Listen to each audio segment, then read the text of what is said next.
A. Ikhtisar konsep pengendalian.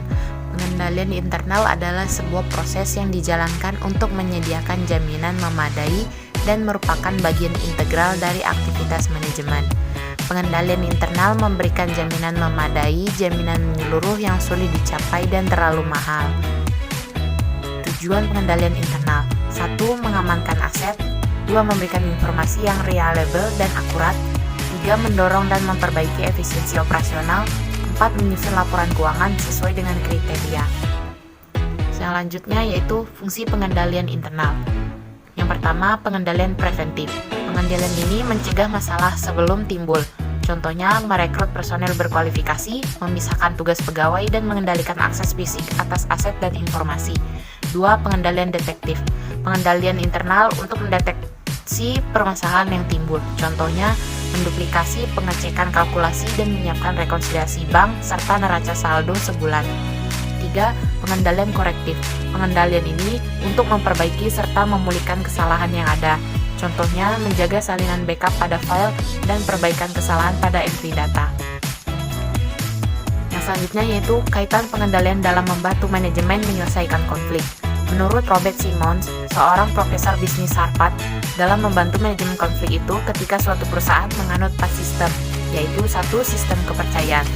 Sistem yang menjelaskan cara sebuah perusahaan menciptakan nilai, membantu pegawai memahami visi perusahaan, mengomunikasikan nilai-nilai dasar perusahaan, dan menginspirasi pegawai untuk bekerja berdasarkan nilai-nilai tersebut.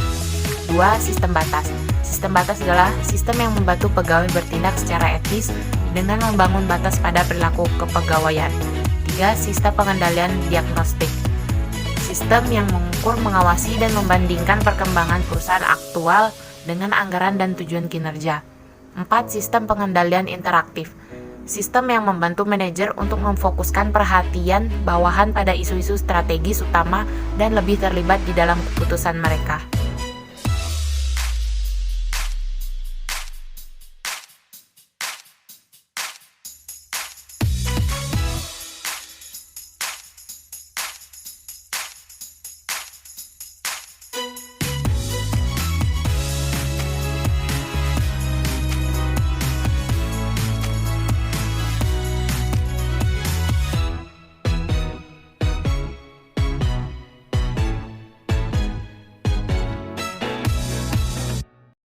Lingkungan internal budaya perusahaan yang merupakan fondasi dari seluruh elemen ERM lainnya, karena ini mempengaruhi cara organisasi menetapkan strategi dan tujuannya, membuat struktur aktivitas bisnis, dan mengidentifikasi, menilai, serta merespon risiko. Cakupan lingkungan internal. 1.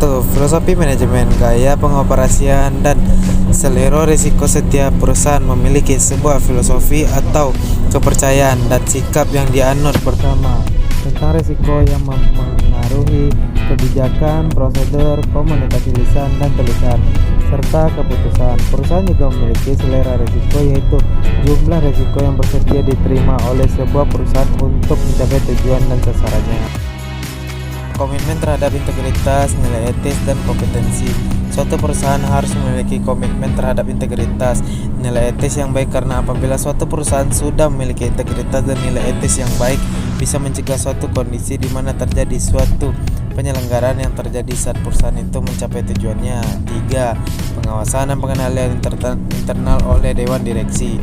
Dewan Direksi yang terlibat mewakili pemangku kepentingan dan memberikan tinjauan independen manajemen yang bertindak seperti sebuah pengecekan dan penyeimbangan atas tindakan tersebut.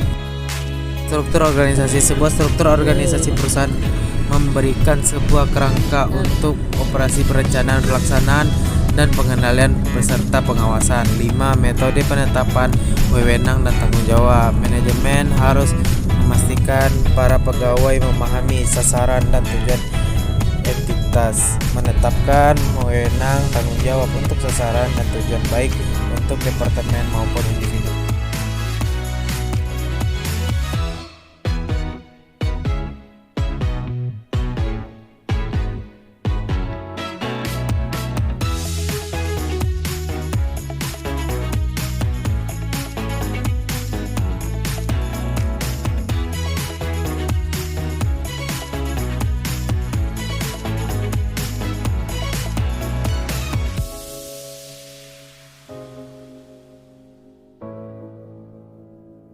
di sini saya akan membahas mengenai aktivitas pengendalian, di mana aktivitas pengendalian adalah kebijakan, prosedur, dan aturan yang memberikan jaminan memadai bahwa tujuan pengendalian telah tercapai dan respon risiko dilakukan. Nah, pada slide ini, prosedur pengendalian dilakukan dalam kategori-kategori. Yang pertama ada otorisasi transaksi dan aktivitas yang layak, di mana manajemen kekurangan waktu dan sumber daya untuk mengawasi setiap aktivitas dan keputusan perusahaan. Ia menetapkan kebijakan bagi pegawainya untuk diikuti dan kemudian memberdayakan mereka. Memberdayakan ini disebut otorisasi.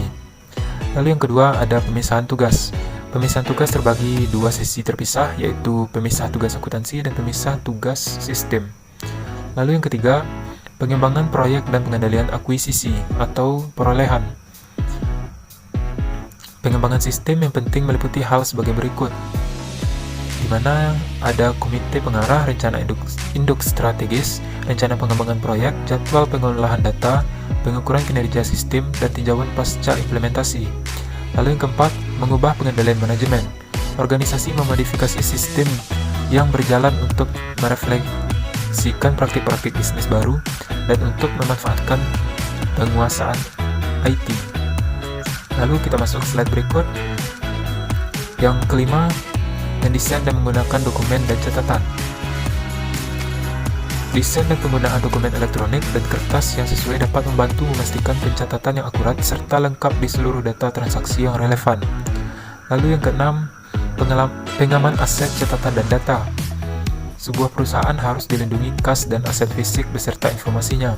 Lalu yang terakhir ada pengecekan kinerja yang independen. Pengecekan kinerja yang independen ini meliputi yang pertama ada tinjauan tingkat atas, tinjauan analitis, rekonsiliasi catatan yang dikelola secara independen, perbandingan terhadap kuantitas aktual dengan jumlah dicatat, akuntansi double entry, dan terakhir tinjauan independen.